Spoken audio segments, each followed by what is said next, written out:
role of vitamin D in heart disease. Heart disease remains a leading cause of death worldwide, prompting extensive research into preventive measures. Vitamin D's potential role in heart health has been a focal point of many studies. A notable study published in 2023 in the BMJ examined whether vitamin D supplementation could reduce major cardiovascular events. This large-scale, randomized, double-blind, placebo-controlled trial included over 21,000 participants aged 60 to 84 years. The findings showed a slight reduction in major cardiovascular events in the vitamin D group compared to the placebo group, but the difference was not statistically significant. Similarly, the NIH-funded vitamin D and omega-3 trial VITAL found that moderate to high doses of vitamin D did not significantly reduce the risk of heart attack, stroke, or cardiovascular-related death compared to a placebo. These results suggest that while vitamin D is essential for overall health, its supplementation does not provide significant cardiovascular benefits for the general population.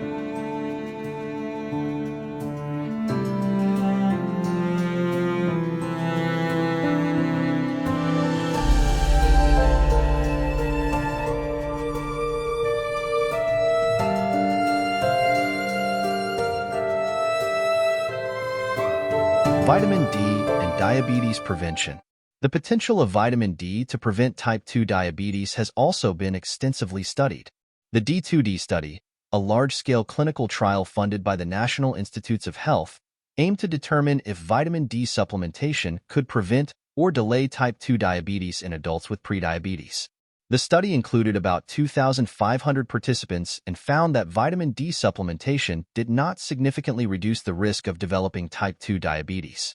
However, a meta-analysis published in the Annals of Internal Medicine in 2023 suggested that higher vitamin D intake was associated with a 15% reduced risk of developing type 2 diabetes in individuals with prediabetes.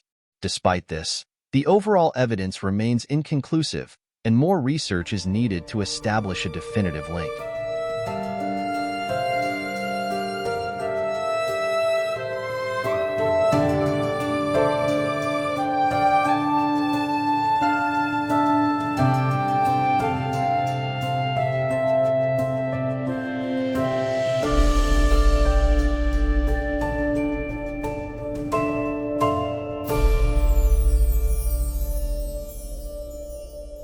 How sun exposure increases vitamin D levels.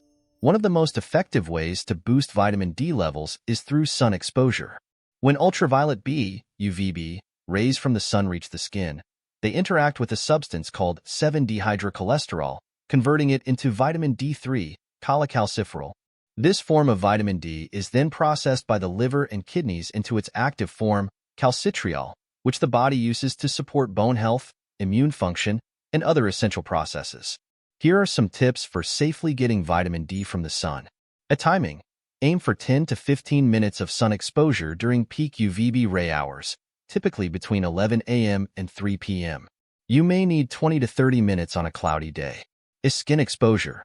The more skin you expose to sunlight, the more vitamin D your body can produce. However, be mindful of the risk of sunburn and skin damage. Sunscreen.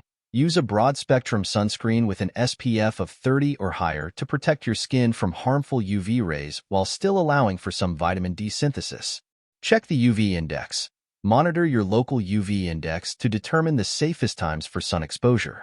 A UV index of 3 or higher is generally adequate for vitamin D synthesis. You can easily check the UV index using Google search.